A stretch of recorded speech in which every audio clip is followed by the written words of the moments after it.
হাদিস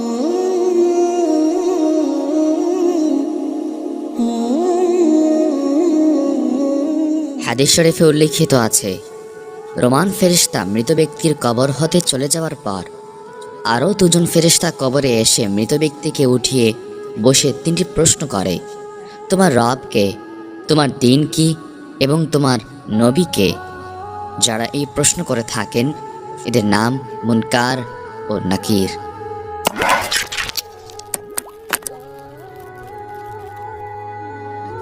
প্রকৃতপক্ষে মুনকার নাকির কোনো ফেরেশতার নাম নয়, ইহা তাদের উপাধি। মুনকার নাকির উপাধিকারী অসংখ্য ফেরেশতা আছে। প্রত্যেক মৃত ব্যক্তির কবরেই এই উপাধিকারে দুজন করে ফেরেশতা গমন করে থাকে। মুনকার নাকির ফেরেশতাদ্বয়ের চেহারা ভীষণ কালো, অত্যন্ত কদাকার এবং ভয়াবহ। চক্ষু দুটি নীল এবং খুব বড় বড়, গলার আওয়াজ বজ্রের মতো। যে কোনো মানুষ তাদেরকে দেখা মাত্র ভয়ে অজ্ঞান হয়ে যাবে। এদের অন্তর স্বভাবত অত্যন্ত কঠিন, তবে মুমিনদের সাথে তারা খুব সদয় ব্যবহার করে থাকে। কোনো এক সময় রাসূল আকরাম সাল্লাল্লাহু আলাইহি ওয়াসাল্লাম হযরত উমর রাদিয়াল্লাহু তাআলা আনহুকে বলেছিলেন, হে উমর, তুমি জানো কি যে তুমি কবরে গমন করবার পর যখন মুনকার নাকির ফেরেশতাদ্বয় ভীষণ মূর্তি দর্শন করবে তখন তোমার মনের অবস্থা কিরূপ হবে? হযরত উমর রাদিয়াল্লাহু তাআলা আনহু জিজ্ঞেস করেছিলেন, ইয়া রাসূলুল্লাহ সাল্লাল্লাহু আলাইহি ওয়াসাল্লাম, মুনকার নাকির কে? রাসূল আকরাম সাল্লাল্লাহু আলাইহি ওয়াসাল্লাম উত্তর করলেন, তোমার ঈমান পরীক্ষা করবার জন্য দুজন ফেরেশতা হস্ত দ্বারা কবরে মাটি বিদীর্ণ করে ভীম বেগে তোমার কবরে প্রবেশ করবে। তাদের গলার আওয়াজ বজ্রের মতো ভীষণ, চোখে বিদ্যুতের প্রভা এবং হাতে লোহার বিরাট হাতুড়ি থাকবে।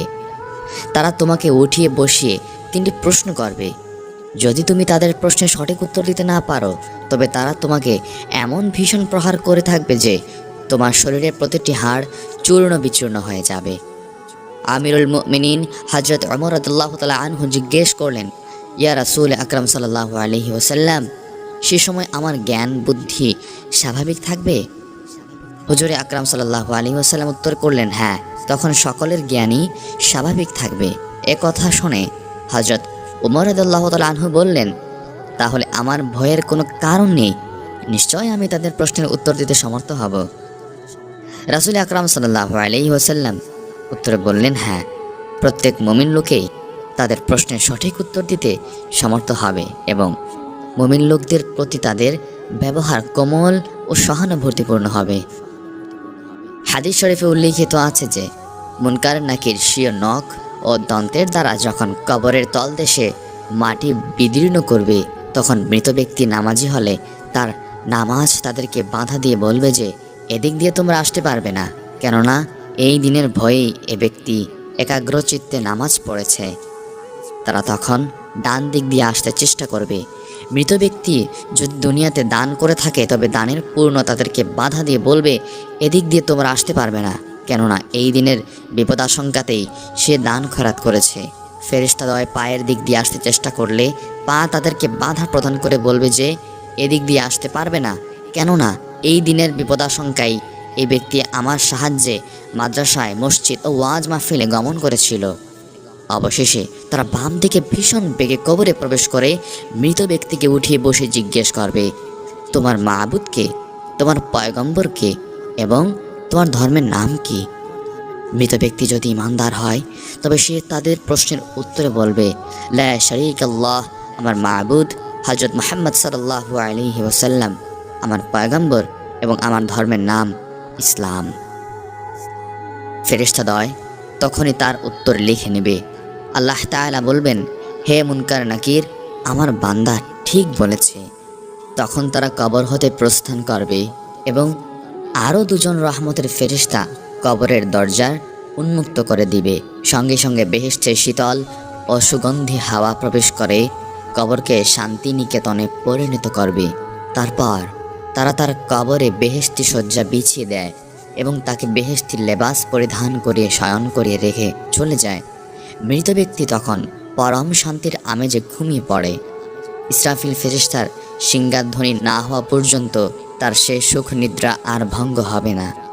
পক্ষান্তরে মৃত ব্যক্তি পাপী হলে মুনকার নকিরের 3টি প্রশ্নের প্রত্যেকটি উত্তরে বলবে, আমি জানি না। ফেরেশতাদ্বয় তাই লিখে নিয়ে প্রস্থান করবে এবং তখনই আরও 2জন আযাবের ফেরেশতা তার কবরে প্রবেশ করবে। দোজখের দিকে তার কবরের দ্বার উন্মুক্ত করে দেয়। দোজখ হতে দুর্গন্ধময় উত্তপ্ত হাওয়া এবং বড় বড় বিষাক্ত সাপ বিচ্ছুতে তার কবর পরিপূর্ণ হয়ে যায়। সেই সঙ্গে আরও একজন ভীষণ আকৃতির ফেরেশতা বিরাট একটা লোহার হাতুড়ি সহ কবরে প্রবেশ করে তাকে ভীষণভাবে প্রহার করতে থাকে। প্রহারের জোরে মৃত ব্যক্তির দেহ চূর্ণ বিচূর্ণ হয়ে মাটির সাথে মিশে যায়। আল্লাহ তাআলার আদেশে তৎক্ষণাৎ সেগুলি একত্রিত হয়ে পুনরায় শরীর গঠিত ও জীবিত হয়। ফেরেশতাটি পুনরায় তাকে নির্দয়ভাবে প্রহার করতে থাকে। এভাবে কিয়ামত পর্যন্ত সে তাকে প্রহার করতে থাকবে। একটি মুহূর্তের জন্য প্রহার করা হতে সে বিরত থাকবে না। একদা সাহাবাগণ হযরত রাসূল আকরাম সাল্লাল্লাহু আলাইহি ওয়াসাল্লামকে জিজ্ঞেস করেছিলেন, ইয়া রাসূল আকরাম সাল্লাল্লাহু আলাইহি ওয়াসাল্লাম, কিরামান কাতিবিন নামক 2জন ফেরেশতা তো প্রত্যেক মানবের পাপ পুণ্য লিখিয়ে থাকে, তা সত্ত্বেও মুনকার নাকির আবার কবরে এসে প্রশ্ন করবে কেন? হযরত রাসূল আকরাম সাল্লাল্লাহু আলাইহি ওয়াসাল্লাম তদুত্তরে বলেছিলেন, আল্লাহ তাআলা সর্বপ্রথম মানুষ সৃষ্টি করার ইচ্ছা প্রকাশ করলে ফেরেশতাগণ প্রতিবাদ করেছিলেন, হে আল্লাহ, মানুষ সৃষ্টি করলে তারা আপনার আদেশ মানবে না এবং আপনার ইবাদত বন্দেগীও করবে না, বরং তারা দুনিয়াতে ঝগড়া বিবাদ দাঙ্গা হাঙ্গামা নিয়ে দুনিয়াতে অশান্তি সৃষ্টি করবে। তদুত্তরে আল্লাহ তাআলা বলেছিলেন, হে ফেরেশতাগণ, আমি যা জানি তোমরা তা জানো না। আল্লাহ তাআলা সেই কথার সত্যতা প্রমাণ করার জন্যই 2জন ফেরেশতাকে সাক্ষ্য গ্রহণের জন্য প্রেরণ করে থাকেন। কবরে গিয়ে মুনকার নাকির নামক 2জন ফেরেশতার মধ্যে অবশ্য একজন মৃত ব্যক্তিকে প্রশ্ন করে থাকে, তবুও তাদের 2জন একত্রে যাওয়ার কোনো কারণ নেই।